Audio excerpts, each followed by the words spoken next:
Fort Sumter National Historical Park is located on a man-made island out in the middle of Charleston Harbor, South Carolina.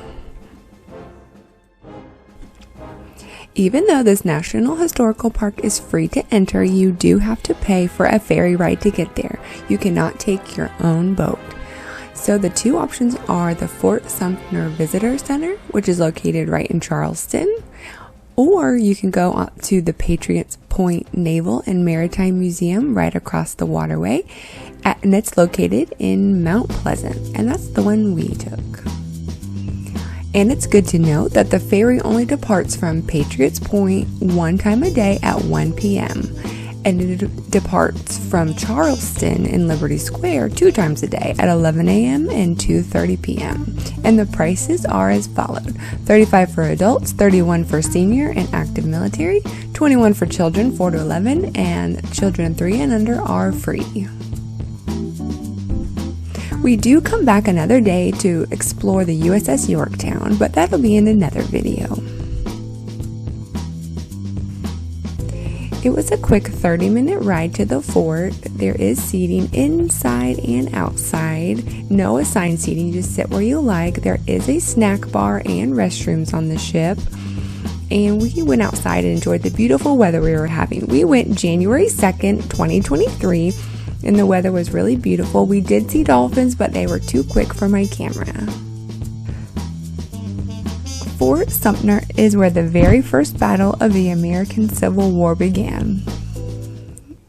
Before that, this fort was originally constructed in 1829 as a coastal garrison. U.S. Major Robert Anderson occupied the fort in December of 1860 following South Carolina's secession from the Union. And when President Abraham Lincoln announced plans to resupply the fort, Confederate General P.G.D. Beauregard bombarded Fort Sumter on April 12, 1861, kicking off the Battle of Fort Sumter.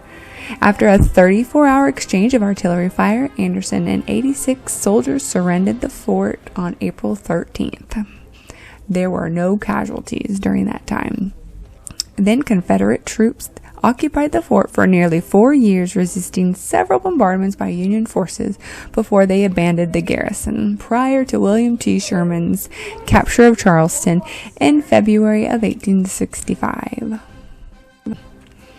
After the Civil War, Fort Sumter continued to be used by the military as a navigational beacon.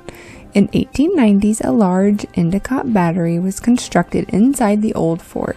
The military continued to use the fort until it was decommissioned after World War II in 1947 and then transferred to the National Park Service.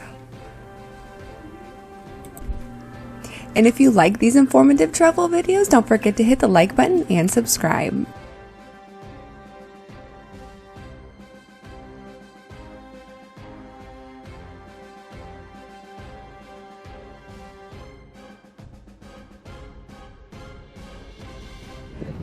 See that red line on the top of the flagpole? That's the original height of the walls of the fort. The walls are a lot lower now. The only critique I would say here is we just don't have enough time here. You only get 1 hour on the island, and that's to walk around the whole thing, to read everything, and there's a gift shop inside you can visit, and we kind of felt like we had to rush through the gift shop.